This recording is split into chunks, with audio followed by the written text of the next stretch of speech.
Assalamualaikum warahmatullahi wabarakatuh. Selamat sore pemirsa TVRI Jambi dimanapun Anda berada. Senang sekali rasanya saya Doni Yusra dapat kembali hadir menyapa Anda dalam program Ruang Publik. Dan sebagaimana kita ketahui beberapa waktu belakangan sempat menjadi perbincangan publik berkaitan dengan kondisi jalan hampir seluruh provinsi di Indonesia. Dan tentunya Provinsi Jambi juga perlu untuk dievaluasi bagaimana dengan kondisi jalan dan tentunya perencanaan pembangunan jalan kita ke depan, terutama dalam kaitannya berkenaan dengan pelayanan publik tentunya. Baik, untuk membahas hal tersebut telah kami undang ke studio TVRI Jambi dua narasumber yang nanti akan berdialog dan berdiskusi bersama kita. Yang pertama telah hadir Kepala Seksi Perencanaan pada Dinas PUPR Provinsi Jambi, Bapak Rupinus Tarigana. Assalamualaikum, selamat sore Pak Rupinus. Selamat sore Pak. Apa kabar Pak? Sehat Pak. Baik.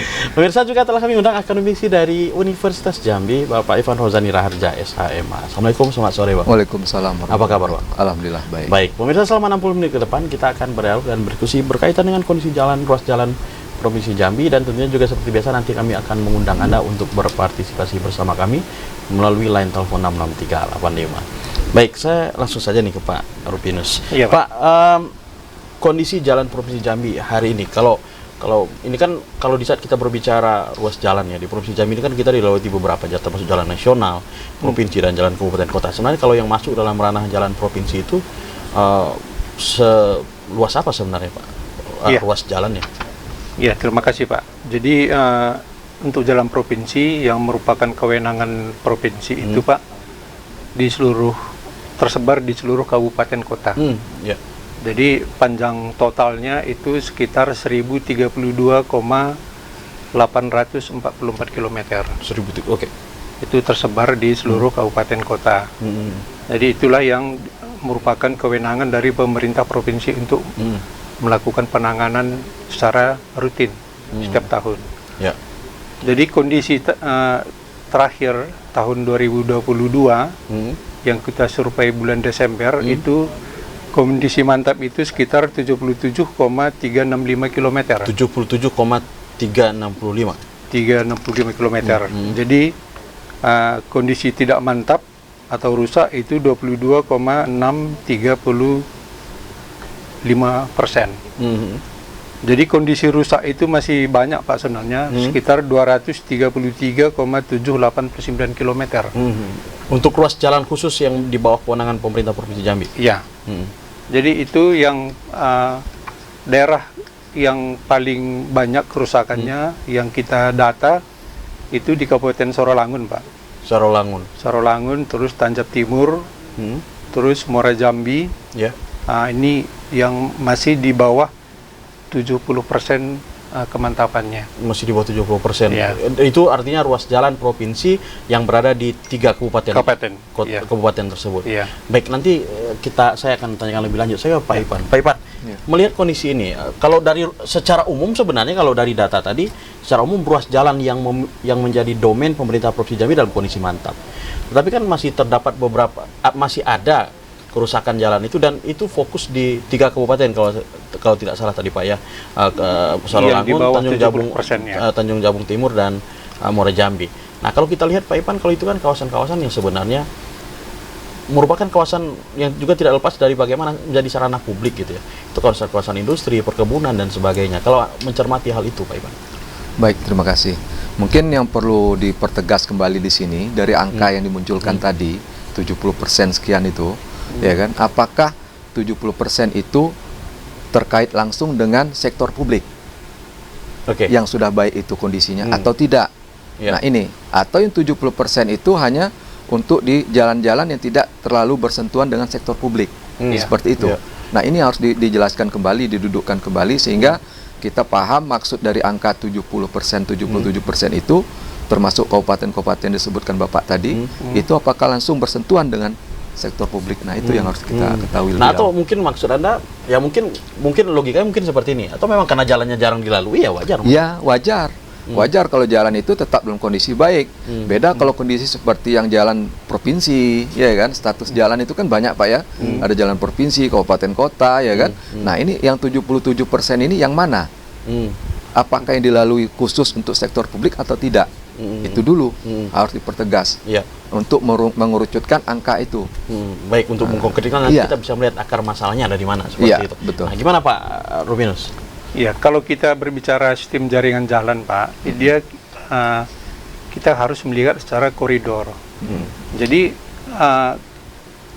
tadi Bapak mengatakan bahwa apakah bersentuhan dengan kebutuhan publik. Jadi sistem jaringan jalan itu kan gini, Pak. Ada jalan kabupaten. Ya. Dia terkonek ke jalan provinsi. Ya. Dan jalan provinsi terkonek ke jalan nasional. Ya.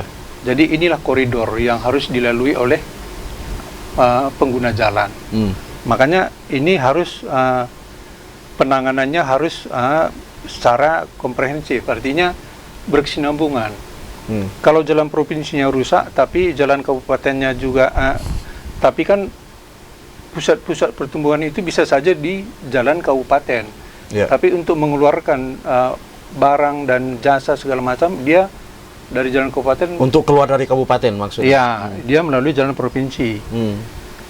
Dari jalan provinsi masuk ke jalan nasional. Jadi itu sistem jaringan jalan. Makanya belum tentu memang Bapak bilang tadi di jalan ruas jalan provinsi itu merupakan pusat-pusat pertumbuhan. Tapi secara konektivitas jalan, dia akan pasti berhubungan, Pak. Iya. Gitu, Pak. Antar jalan tadi? Iya. Nah, baik, menanggapi hal tersebut, Pak Ivan? Ya, pada prinsipnya begini, kita kembali kepada, kalau merujuk kepada ketentuan undang-undang jalan, ya kan, ada asas yang mengatur jalan itu adalah harus yang pertama, dia seperti misalkan harus memperhatikan kenyamanan, keselamatan, ya kan, kesatuan dan persatuan segala macam. Yang betul yang disampaikan Bapak itu ada koneksi. Tapi yang penting sekarang ini, yang dirasakan, yang dikeluhkan masyarakat itu adalah jalan-jalan yang berkaitan langsung dengan perekonomian. Nah, inilah yang seperti marak sekarang terjadi dengan adanya investasi batubara di Provinsi Jambi. Ini sangat-sangat dirasakan oleh masyarakat, bukan hanya bergerak di sektor perekonomian saja, bahkan kita pun dari dosen, mahasiswa juga sangat terganggu seperti itu. Bahkan 2 hari yang lalu kejadian dekat UIN itu, ya kan, meninggal, ya kan. Kemudian ada lagi dekat Mendalu meninggal juga, gara-gara armada angkutan batubara. Karena fungsi jalan itu tidak ditempatkan lagi kepada fungsi awalnya. Itu problem yang ada di Provinsi Jambi hari ini. Nah, ada pertanyaan Pak Ivan. Ini sebelum saya ke Pak Rupinus lagi, ada pertanyaan. Di saat kita berbicara ini kepada masyarakat secara awam sebenarnya, masyarakat umum lah, kita mengatakan seperti itu. Masyarakat itu kan tidak paham, masih ada mungkin yang tidak paham ini yang ruas jalan milik kabupaten, ini provinsi, ini nasional, yang tahu masyarakat bahwa ini jalan ini rusak gitu. Nah, apakah memang di dalam konteks hukum sebenarnya ataupun dalam konteks penyelenggaraan jalan sebenarnya memang harus dibagi pengelolaan itu? Kenapa tidak? Ya artinya ada kerjasama gitu antara provinsi dengan kabupaten kota, begitu juga sebaliknya, begitu juga dengan pusat itu, sehingga tidak ada dalam artian itu bukan domainnya provinsi, ini bukan domainnya nasional, ataupun sebaliknya. Ya, jadi begini, dalam prakteknya itu seperti kita ketahui, menurut ketentuan itu harusnya pemerintah daerah itu membuat plang nama, ini jalannya status jalan provinsi, ini jalan nasional, ini jalan kabupaten kota, supaya masyarakat tahu, ya kan. Selama ini yang dirasakan oleh masyarakat itu memang seperti itu, dalam artian jalan yang mereka lalui itu adalah jalan, ya karena dekat dengan desa mereka, mungkin jalan desa katanya kan, jalan kabupaten kota, tapi sebenarnya itu bukan jalan mereka. Nah, jadi dalam hal ini pemerintah perlu menata kembali, ya kan, mengembalikan fungsi jalan yang awalnya memang jalan provinsi, ya kembalikan ke fungsi jalan provinsi, jalan nasional pun demikian. Apalagi sistem yang dibangun itu dalam sistem jalan di undang-undang itu terkoneksi, ya kan, dia kontinu, berkesinambungan. Apalagi jangan sampai fungsi jalan itu sampai memutus mata rantai perekonomian rakyat. Nah, ini yang sangat yang dirasakan rakyat Jambi hari ini seperti itu. Itu yang saya dengar dari masyarakat seperti itu. Ketika pedagang sayur membawa dagangannya macet di jalan, ya kan, ketika orang yang sakit mau berobat akhirnya terhambat di jalan, ya kan. Nah, seperti ini. Nah, ini ada yang perlu cepat, bagi menurut pengamatan saya itu pemerintah provinsi harus segera mengambil langkah-langkah taktis dan strategis untuk mengatasi persoalan ini, agar supaya bukan berarti kita menghambat investasi, tidak, tetapi beri ruang seluas-luasnya bagi publik, bagi rakyat, ya, untuk menikmati juga, mereka punya hak yang sama untuk menikmati jalan yang ada di Provinsi Jambi hari ini. Baik, Pak Rupinus, bicara perencanaan ke depan sebenarnya kalau untuk penataan ruas jalan di Provinsi Jambi khususnya, ya, ini kan kita bicara Jambi, mau tidak, ya saya sepakat tadi bahwa bisa kita kan investasi kita sangat berkembang, industri kita juga mulai menggeliat, pertanian kita sangat maju. Tentu tidak terlepas dari keberadaan fungsi jalan ini sendiri. Nah, kalau hari ini kan masyarakat kan memahami, misalnya kalau kita bicara ruas jalan ini, walaupun itu termasuk jalan nasional misalnya, di saat kita berbicara kawasan pelintasan Kota Jambi, Batanghari, Sarolangun, Merangin ke Kerincip, itu juga sebaliknya Tebo, Bungu dan sebagainya, itu kan walaupun masuk dalam ranah jalan nasional, tentu ini juga berpengaruh terhadap perekonomian itu. Tentu pemerintah Provinsi Jambi juga bisa dikatakan memiliki tanggung jawab untuk itu. Nah, kalau untuk ke depan ada tidak perencanaan, misalnya memang pemerintah Provinsi Jambi membangun sebuah jalan yang memang jalan diperuntukkan untuk perkembangan ekonomi ini? Ya, tentu pasti ada, Pak. Jadi kita sekarang mulai tahun ini kita mulai melakukan skema penanganan multi-yes. Ya, jadi penanganan multi-yes itu dia sistem tuntas. Sistem tuntas artinya ditangani satu ruas itu sampai tuntas untuk mencapai kemantapan 100%. Nah, jadi kita sudah tahun 2022 mulai di Batang Asai, Simpang Pulau Rengas, Simpang Pelawan sampai Batang Asai. Oh, iya, Sarolangun ya. Ya. Simpang Pudak sampai Suakandis, Sesaren, Teluk Nilo, Senyarang. Jadi di situ memang seperti Sungai Saren, Teluk Nilo, Senyarang itu memang pusat-pusat pertumbuhan pertanian. Ya. Begitu juga di Tanjab arah ke Tanjab Timur. Begitu juga kita mengusahakan skema-skema penanganan melalui dana DAK. Kemudian sekarang ada lagi dana-dana Inpres itu selalu kita usulkan untuk mendapatkan alokasi-alokasi bantuan dari pemerintah pusat. Nah, kalau mencermati kepada keberadaan eksistensi jalan nasional sendiri ini, ya, mau tidak mau kita mengatakan hampir dikatakan bahwa antar kabupaten di dalam Provinsi Jambi itu sangat bergantung, Pak, dengan jalan nasional. Kita mengatakan seperti itu.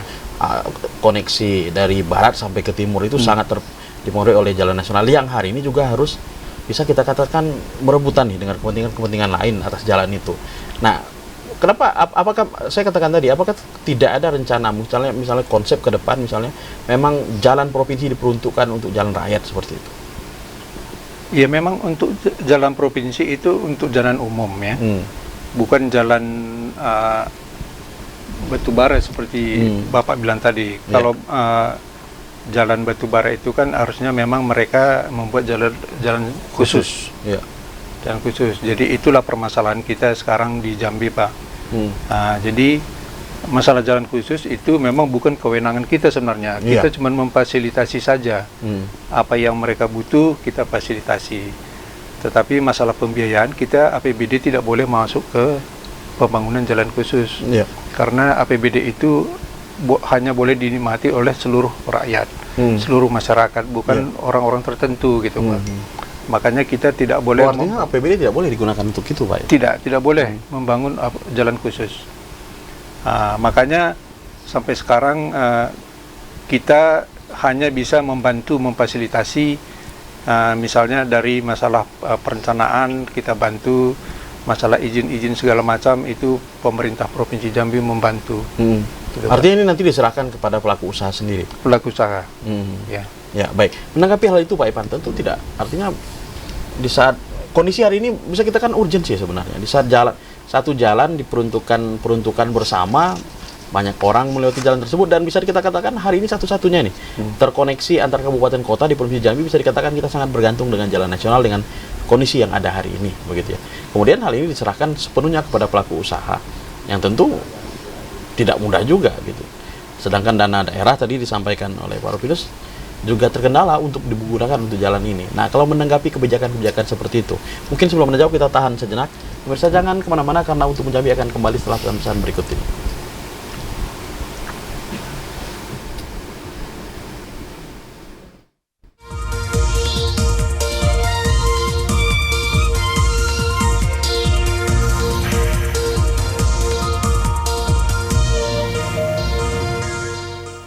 Terima kasih pemirsa, masih bersama kami dalam program Ruang Publik dan kita masih membahas terkait mengenai kondisi ruas jalan di Provinsi Jambi. Nah, berkaitan dengan tadi Pak Ipan, tentu di saat kita, ya artinya menjadi pertanyaan nih, apakah bisa efektif jika memang ini dilimpahkan tanggung jawab ini kepada pelaku usaha saja?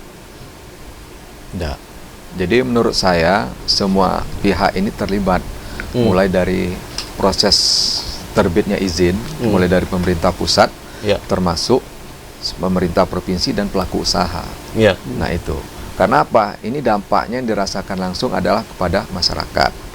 Ya, masyarakat ini tentu mereka akan berteriak ketika ada ruas jalan yang di mana mereka juga mempunyai hak yang sama untuk penggunaan jalan tersebut.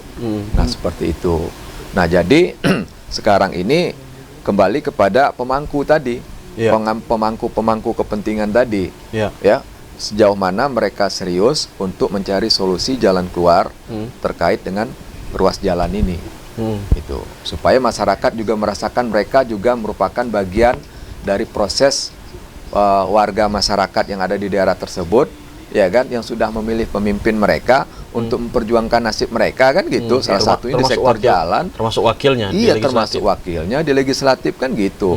Ya mereka ayo sama-sama kita dorong gitu loh. Supaya bagaimana solusi jalan ini bisa diatasi segera mungkin. Kalau kita menunggu jalan khusus, bayangkan 18 bulan itu udah selesai pemilu. Ya kan, artinya nggak ada yang dapat dirasakan masyarakat gitu loh. Artinya 18 bulan ke depan itu jalan masih seperti ini. Nah kecuali kalau memang ada kunjungan pejabat dari pusat mungkin seperti kemarin, nah justru Pak Wapres, itu palinglah berapa hari kan gitu. Nah ini tanggung jawab publik yang akan dilakukan, diemban oleh pejabat publik sendiri sebenarnya. Tapi atau justru tadi menarik tadi di sana mengatakan mengenai kunjungan dan sebagainya. Kita ingatkan sempat juga di Indonesia viral ya, heboh dengan suatu kritik yang disampaikan berkaitan dengan infrastruktur jalan. Gitu. Nah sebenarnya berkaitan dengan hal tersebut perlu kita khawatirkan pemerintah atau enggak sih Pak? Atau memang pemerintah membutuhkan hal seperti itu sebenarnya, kritik-kritik secara yang bersifat konstruktif secara terbuka seperti itu sebenarnya? Ya ini maaf saya katakan semacam circulus phobius ya. Artian di sini udah penyakitnya udah lama sebenarnya. Cuman ya itu tadi trennya sekarang ini kan pejabat itu justru dalam tanda kutip memanfaatkan momen-momen tertentu ya kan untuk supaya pemanfaatan jalan itu bisa, kalau ada momen tertentu mau pemilu atau apa, nah mungkin itu bisa disegerakan ya kan. Nah kalau tidak ya mungkin tidak seperti itu. Nah, tapi dalam hal ini keseharian fungsi jalan itu harus betul-betul dirasakan, dimanfaatkan sebesar-besarnya untuk kepentingan rakyat. Itu. Baik, bicara perencanaan Pak Rupinus, ya, bicara perencanaan juga termasuk penambahan ruas jalan, perbaikan kerusakan jalan. Sebenarnya kalau dalam perspektif pemerintah provinsi, dalam hal ini PUPR sendiri, sebenarnya yang kemudian diambil dasar untuk dijadikan prioritas perbaikan itu sebenarnya biasanya seperti apa dasarnya Pak Rupinus? Misalnya ini didahului nih misalnya, kalau ini nanti dulu masih bisa gitu ya. Untuk perencanaan penanganan jalan memang kita kita selalu mengukurnya secara prioritas Pak, skala prioritas. Jadi mana jalan-jalan yang rusak dan menjadi pusat-pusat pertumbuhan ekonomi itu yang kita dahulukan. Tuh. Kemudian untuk perencanaan ke depannya 5 tahun sekali itu kita SK jalan itu, artinya kan jalan provinsi itu kan di SK-kan. SK jalan itu kita evaluasi, kita mutakhirkan, artinya kita perbaharui mana kira-kira prioritas untuk 5 tahun ke depan itu kita naikkan statusnya menjadi jalan provinsi itu. Jalan kabupaten tadi? Ya, bisa jalan kabupaten ya. Jalan kabupaten atau jalan-jalan yang non status, yang belum ada statusnya. Untuk dinaikkan statusnya menjadi jalan provinsi. Jadi kita akan nilai Pak, di situ sebagai pusat pertumbuhan ekonomi kah atau apa, atau kita merasa itu strategis dalam pandangan kita provinsi, sesuai dengan tata ruang kita, kita bisa naikkan jadi jalan provinsi. Nah, kalau boleh tahu, kira-kira ini nggak tahu ini apakah informasinya bersifat terbuka atau tidak. Karena sebenarnya kalau dalam RAPBD kita, sebenarnya dana yang dipersiapkan untuk perbaikan jalan per tahunnya berapa kira-kira Pak? Itu kalau setelah pandemi Pak ya, kita kalau sama masa pandemi kemarin memang kita tidak bisa inilah, tidak Ya. bisa berbuat banyak Ya, lah. dia kondisi di seluruh dunia Ya, lah, katakan seperti itu. Untuk mulai tahun 2022 kita untuk penanganan jalan aja sekitar 400 miliar. 400 miliar. 2023 naik menjadi 500 sekian miliar. Iya. Itu Pak. Jadi inilah yang untuk menangani ruas-ruas jalan provinsi yang 1032 kilo yang dilakukan secara multi-years, disetakat. Anda Iya. katakan tadi. Itu termasuk multi-years yang termasuk di dalamnya yang multi-years. multi-years. Ya. Multi-years itu kan 3 tahun Pak. Iya. Ya. Belum lagi menangani jembatan kita yang 312 unit Di Provinsi Jambi. di Provinsi Jambi. Itu tersebar di seluruh ruas jalan provinsi kita. Jadi jalan itu Pak bukan hanya bukan hanya untuk pembangunan, tapi pemeliharaan juga itu memerlukan angka yang cukup besar Pak sebenarnya untuk pemeliharaan jalan. Dan kalau dari kajian PUPR sendiri sebenarnya kalau dari keberadaan kerusakan jalan kita dan kemudian dengan bisa kita katakan penggunaan jalan kita juga tergolong tinggi lah sebenarnya, apalagi dengan kebutuhan industri dan sebagainya, dengan anggaran segitu cukup tidak sebenarnya untuk kebutuhan multi-years dan tahunan tadi? Untuk multi-years memang sudah kita ada MOU antara pemerintah dan DPR itu harus tuntas sampai 3 tahun penganggaran. Tapi untuk ruas-ruas jalan yang lainnya memang tidak cukup Pak. Tapi kita usahakan semaksimal mungkin supaya jalan itu tetap fungsional dengan melakukan pemeliharaan rutin. Pemeliharaan rutin yang dilakukan. Iya. Ya, baik, Bang. Dengan dana yang ya mungkin kalau kajian teknis ya tidak cukup gitu. Tapi kalau dalam kajian ya lumayan besar juga kalau kita hitung dari jumlah APBD Provinsi Jambi juga. Nah, kalau Anda melihat dengan di saat kita berbicara penyusunan RAPBD juga dengan kondisi Provinsi Jambi hari ini, dengan persoalan bisa kita katakan persoalan jalan salah satu isu yang dibahas hari ini gitu. Nah, dengan meletakkan pos di angka 400-an miliar kalau saya tidak salah tadi, itu sudah tepat belum dalam konteks penyusunan anggaran, kebijakan pemerintah dalam menetapkan anggaran ini?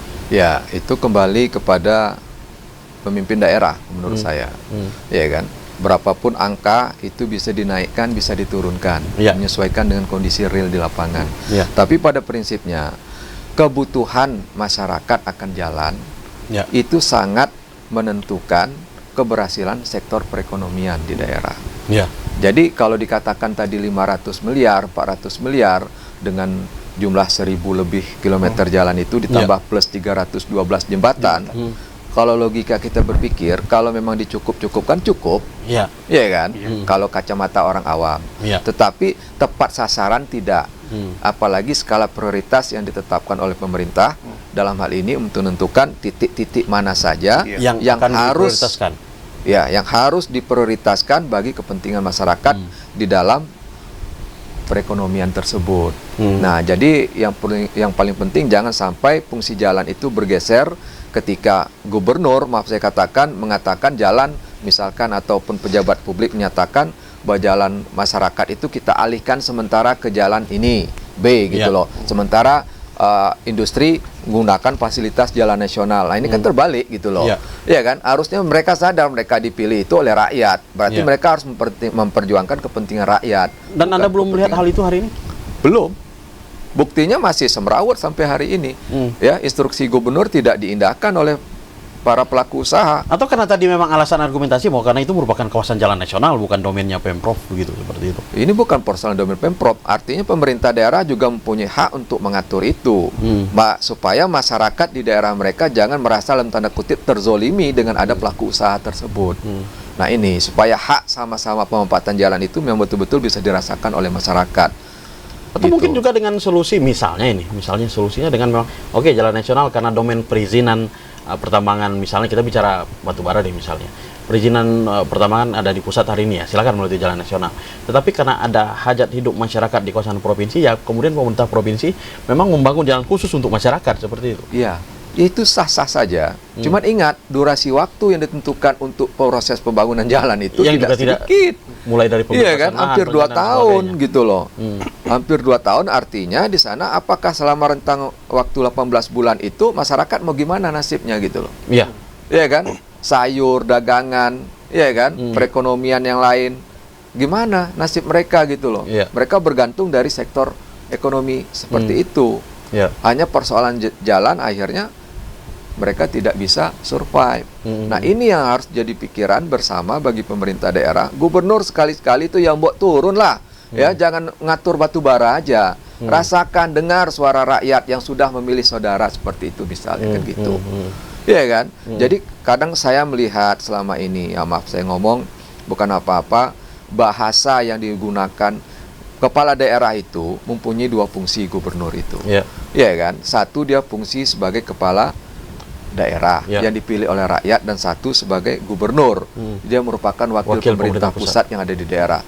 Bahasa yang digunakan selama itu adalah yang dibawa itu oleh bahasa pemerintah pusat dalam kapasitas beliau sebagai wakil pemerintah pusat. Tapi tidak pernah memperjuangkan dalam artian tanda kutip bagaimana supaya masyarakat di daerah ini betul-betul merasakan nyaman. Karena asas salah satu di undang-undang jalan itu kenyamanan. Kalau masyarakat sudah tidak nyaman, sektor publik bisa amburadul ini, menurut saya. Nah, ini harus segera dibenahi, ya kan? Sebenarnya sederhana, gubernur sudah tepat mengeluarkan instruksi itu, tinggal lagi pelaku usaha untuk mematuhi itu. Dan satu lagi catatan yang perlu menjadi pegangan kita bersama, terutama untuk kawasan perbatasan yang mau masuk antara di Mendalo dengan Simpang Rimbo itu. Kita tidak lihat lagi ada polisi lalu lintas di sana.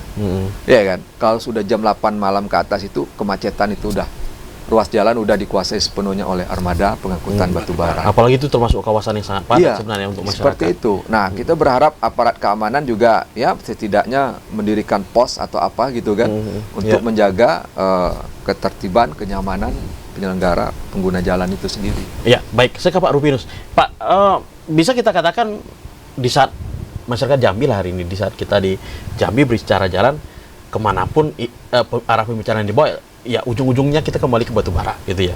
Walaupun sebenarnya di saat kita bicara jalan, sebenarnya industri batu bara ini kan bukan satu-satunya sebenarnya yang menjadi konsumen jalan ini sendiri. Kita katakan di Jambi berkembang sekali, misalnya kelapa sawit, karet dan sebagainya, termasuk juga perdagangan, begitu itu kan sangat luar biasa berkembang di Jambi. Nah, terhadap hal itu, ini kan kita bicara dalam satu ruas jalan yang memang menjadi ruas perlintasan batu bara. Lalu bagaimana dengan ruas-ruas jalan lain yang memang sebenarnya di situ domain pemerintah provinsi, tapi yang berhubungan dengan industri-industri lain? Tapi sebelum menjawab, kita tahan dulu. Pemirsa jangan kemana-mana karena Ruang Publik akan kembali setelah pesan-pesan berikut ini.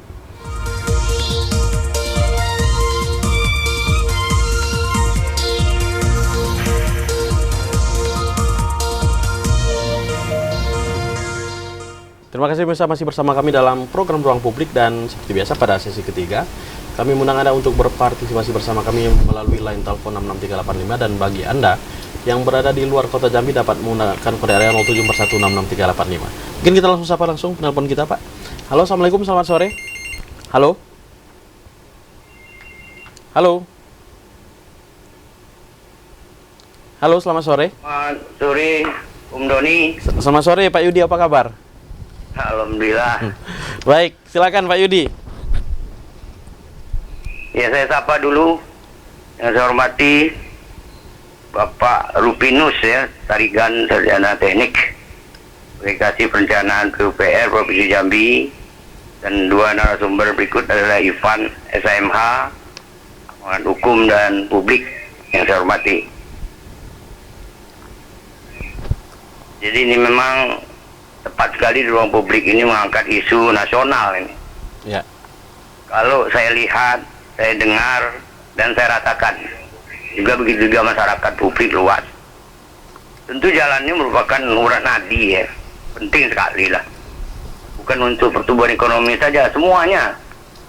Untuk Bung Doni jalan juga bisa macet gimana?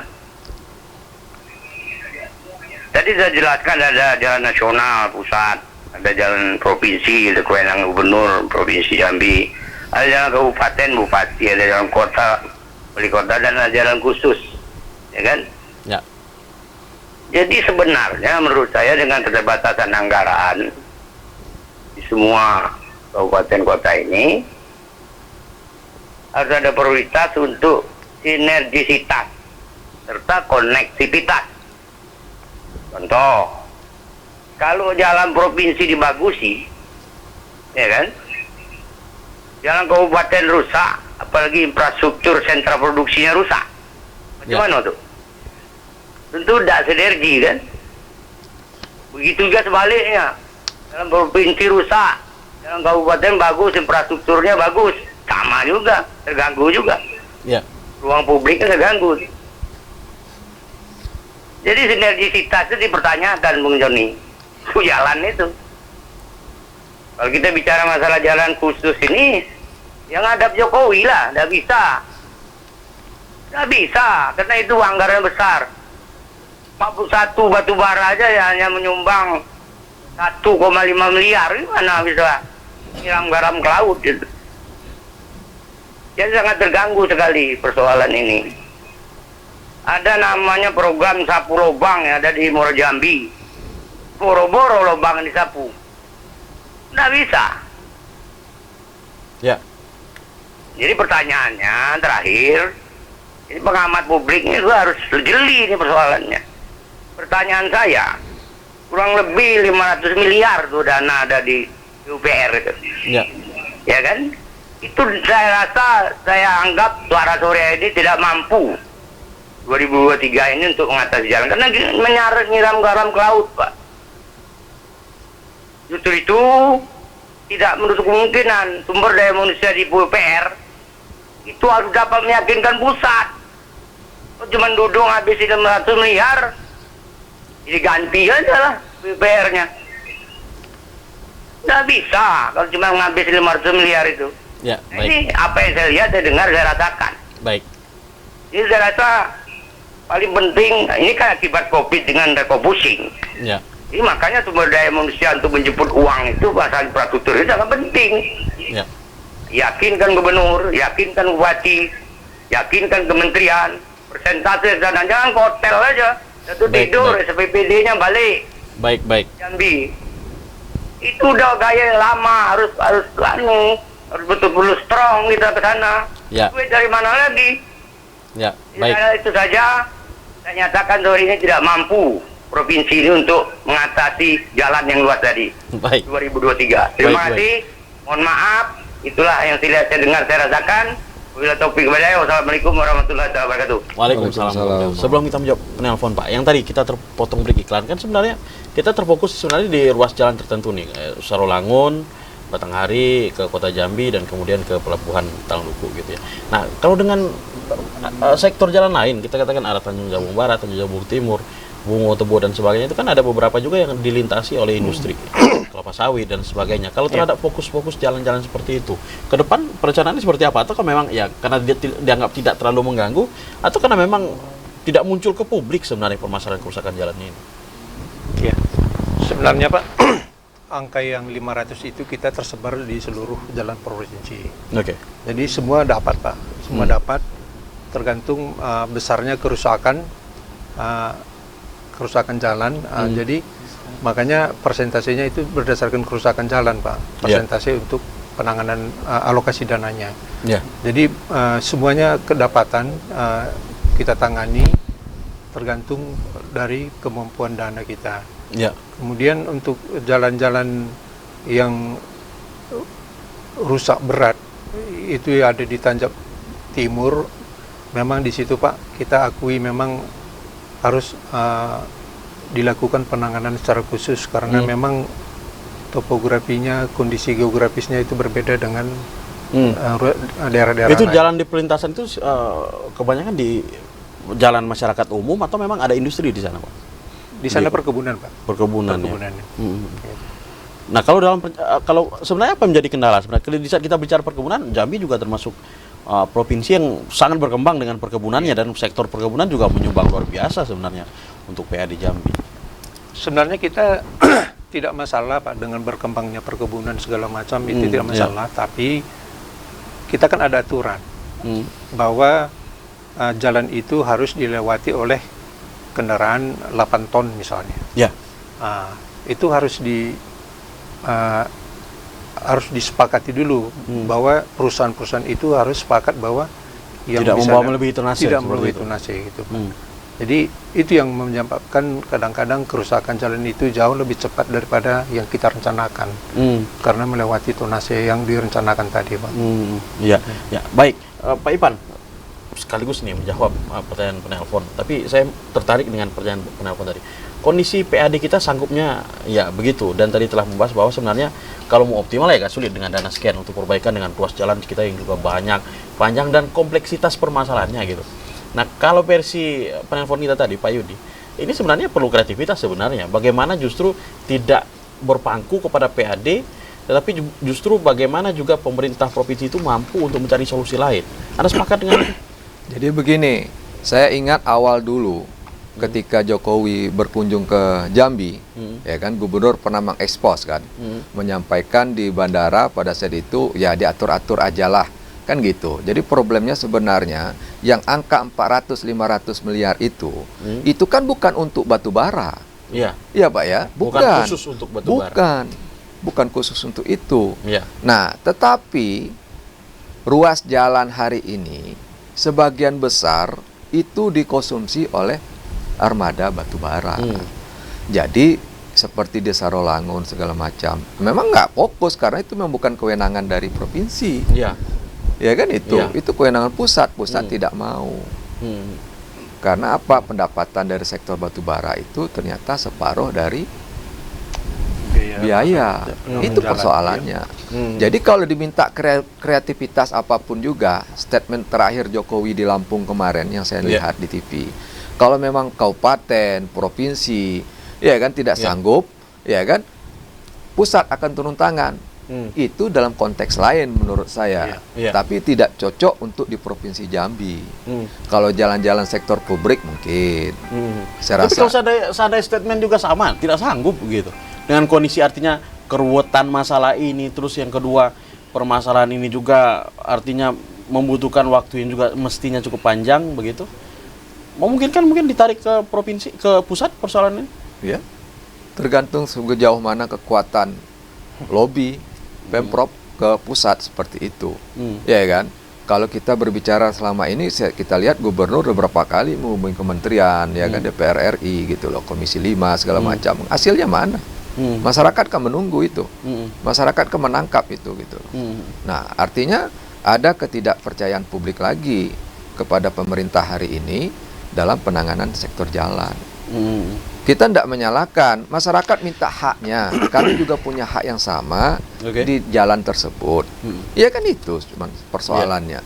Kalau dari pihak PUPR kan ya ruas jalan yang memang berdasarkan RPJM, ya kan Pak ya, udah tentukan RPJMD segala macam itu, ya kan, istilahnya kue itu sudah dibagi-bagi berdasarkan masukan dari musrenbang gitu kan. Itulah yang sekarang prioritas ditentukan oleh daerah. Nah, sekarang ini pemerintah ya harus konsisten gitu loh. Konsisten dalam arti memperjuangkan kepentingan masyarakat tadi, supaya masyarakat merasakan punya hak yang sama terhadap jalan yang sama itu. Tentunya dapat menikmati haknya. Iyalah, karena apa? Kita akan terganggu loh, Bung Doni.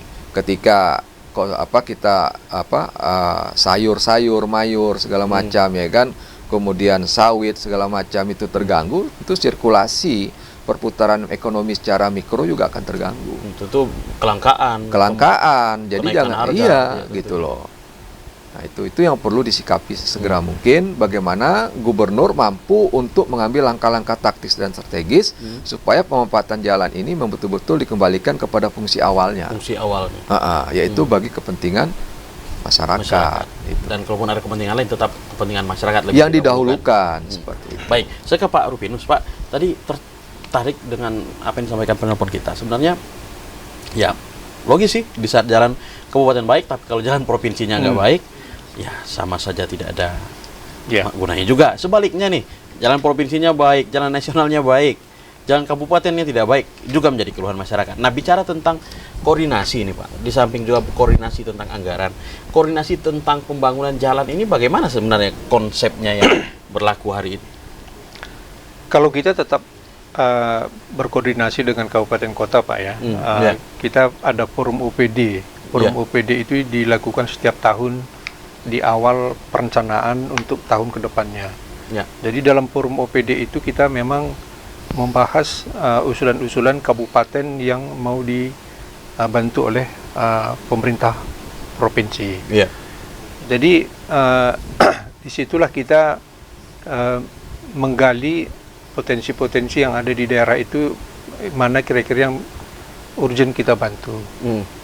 Jadi untuk membantu jalan-jalan kabupaten memang bisa kita bantu, tetapi dalam skema dana-dana hibah. Hibah uang ke kabupaten. Tetapi itu pun dengan catatan tergantung dari kemampuan anggaran di provinsi juga, Pak. Enggak semua juga kita bisa tampung, enggak bisa kita penuhi, karena mengingat kita juga punya target setiap tahun untuk meningkatkan jalan provinsi menjadi mantap. Jadi kalau koordinasi itu tetap kita lakukan, begitu juga antara pemerintah provinsi dengan pusat, kita tetap berkoordinasi masalah konektivitas jalan antara kabupaten, provinsi, pusat seperti itu. Ya, itu setiap tahun kita lakukan, Pak. Baik, saya ke Pak Ipan. Pak Ipan, tadi Anda mengatakan ya kalau kita mau menghitung tahun pemilu beberapa bulan lagi. Tetapi kita coba keluar dari itu, misalnya bahwa bukan 1 tahun 8 bulan, tapi bahkan hari ini kepentingan masyarakat ada di sana. Hari ini dan bahkan jam ini terdapat kepentingan masyarakat di sana. Menurut Anda solusi paling konkret saat ini yang sebaiknya diambil, apa yang harus dilakukan? Stop. Jadi kembalikan kepada fungsi awal jalan itu dulu. Itu aja kuncinya. Bukan berarti kita tidak memperhatikan investasi, tidak. Tetapi skala prioritaskanlah kepentingan jalan itu untuk ada masyarakat. Beberapa kepentingan prioritas dan kita mencari prioritas seperti itu. Prioritaskan dulu sambil menunggu jalan itu, jalan khusus terbentuk, ya kan? Silakanlah dimanfaatkan jalan ini untuk ruang publik masyarakat secara luas. Lalu untuk industri sendiri? Apanya? Untuk industri sendiri harus di stop, mau tidak mau. Di stop dulu sementara. Sambil jalan khusus itu dilaksanakan sampai selesai. Itu solusinya, nggak ada lagi. Mau gimana berputar-putar juga ngubungi menteri, ngubungi itu, tetap itu juga solusinya. Nggak akan ada. Pemerintah pusat nggak akan ngecurkan dana. Tanya Bapak ini. Karena memang itu angka ibarat kalau ekonomi itu ada supply and demand-nya itu udah nggak seimbang gitu loh. Antara pendapatan dan pengeluaran juga dihitung. Itu pasar itu gimana ini gitu juga. Pendapatan itu nggak seimbang, jadi pemerintah pusat nggak mau ambil risiko. Kalau terhadap tapi kebijakan itu digelontorkan juga oleh pemerintah pusat. Artinya pemerintah pusat harus ikut bertanggung jawab, ya minimal mencabut atau menunda beroperasinya izin tersebut. Jadi dalam hal ini ya bagaimana caranya pemerintah daerah menekan dalam tanda kutip atas desakan masyarakat ini supaya kembalikan ke fungsi awal jalan itu sendiri. Nah, bicara kewenangan tadi sempat Anda membahas bahwa kewenangan ini kan sekarang di pusat gitu. Tapi apapun itu hari ini kan orang akan berbicara tentang sejauh mana respon pemerintah Provinsi Jambi sebenarnya. Nah, kalau Anda sendiri melihat respon pemerintah, kita coba balikan pola pikirnya berkaitan dengan pemerintah pusat. Sejauh mana sebenarnya pemerintah pusat aware dengan permasalahan ini? Saya justru melihat dengan statement terakhir dari presiden itu ya saya berpikir pesimis. Pesimis dalam artian ya udah diatur-atur aja gitu loh. Karena kita ini sekarang sedang berpacu untuk investasi. Batu bara ini kan anak emas di sektor industri seperti itu kan gitu salah satunya. Nah, jadi ya yang pusing ya daerah gubernur sendiri kan. Seperti itu.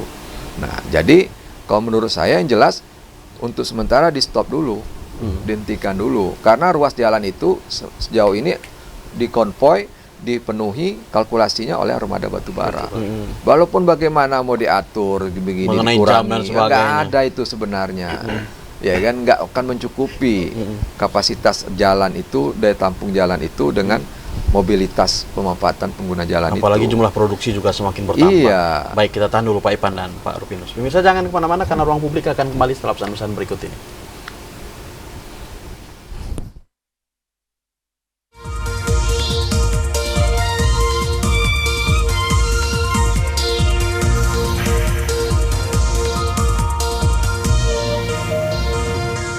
Baik, terima kasih pemirsa masih bersama kami dalam program Ruang Publik dan seperti biasa, Pak Ipan, menutup acara kita hari ini, apa yang ingin Anda sampaikan? Ya, yang pertama untuk kesemrautan pemanfaatan penggunaan jalan ini, kita pertama kembalikan kepada fungsi jalan itu sendiri. Ya. Itu yang pertama. Kemudian yang mengisi pengguna jalan publik ini, ya kan? Nah, ini harus segera pemerintah pusat menentukan sikap karena izin itu di pusat. Ya. Ya kan? Nah, untuk sementara sampai menunggu jalan, ini bukan, maaf, saya bukan hanya berpikir batubara saja, tidak. Ya. Tapi memang armada batubara yang saat ini merajai ruas jalan di Provinsi Jambi. Oke. Kan itu. Jadi di sini ya harusnya pemerintah pusat untuk melobi investor di luar negeri sambil menunggu ruas jalan ini betul-betul maksimal dilaksanakan, ditunda, di stop dulu. Itulah solusinya yang tepat, nggak Baik. ada yang lain. Baik, kalau Pak Rupinus, kesimpulan Anda? Ya, terima kasih Pak. Jadi kami dari Dinas PUPR sesuai dengan kewenangan, memang alokasi anggaran yang ada di kami Pak memang agak kecil ya dibandingkan dengan beban yang harus kami pikul untuk menangani jalan sebesar 1032 kilo tadi. Jadi kami untuk memaksimalkan anggaran yang ada, maka kami lebih memilih pada pekerjaan-pekerjaan yang sifatnya urgen. Baik. Kemudian daripada itu, kami juga selalu melakukan usaha ke pusat melalui skema pendanaan dana DAK, dana Baik. alokasi khusus. Dan alhamdulillah kita setiap tahun mendapatkan dana Baik. DAK tersebut. Baik, terima kasih atas kehadirannya Bapak Rupinus Tarigan dan Bang Ivan Fauzani dalam dialog ruang publik hari ini. Pemirsa, demikian tadi dialog singkat kita dan tentunya kita akan kembali dalam dialog ruang publik minggu depan. Assalamualaikum warahmatullahi wabarakatuh.